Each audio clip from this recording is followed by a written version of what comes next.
Et merci à tous d'être venus, aussi nombreux.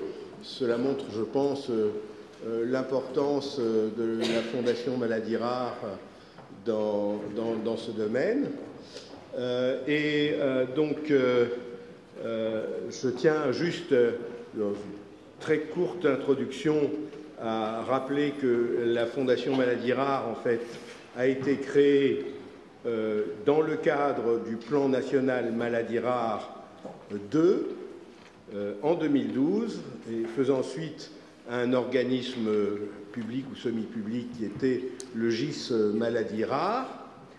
Et l'idée, effectivement, dans ce plan Maladies Rares 2, était que la Fondation Maladies Rares puisse jouer un rôle important de soutien et de coordination de recherche sur les maladies rares, sur l'ensemble des maladies rares.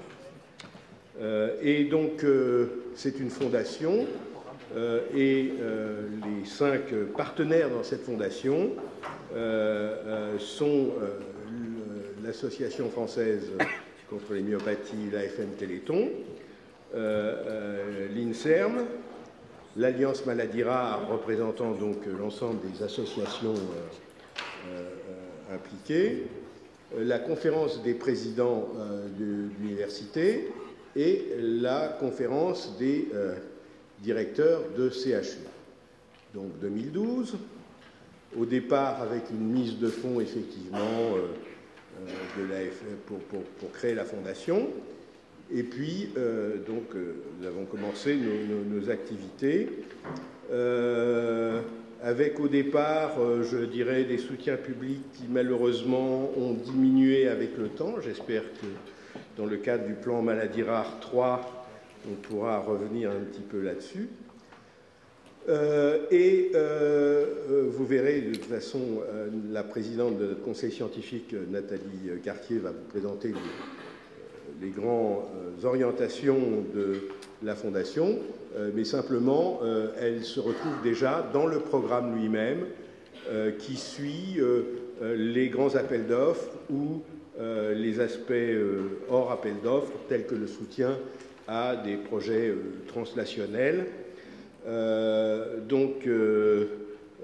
et aussi, par exemple, l'intérêt pour l'e-santé, ça c'est des choses qu'on souhaite développer. Donc, disons, ce programme représente à la fois l'activité de ces dernières années, avec donc des présentations par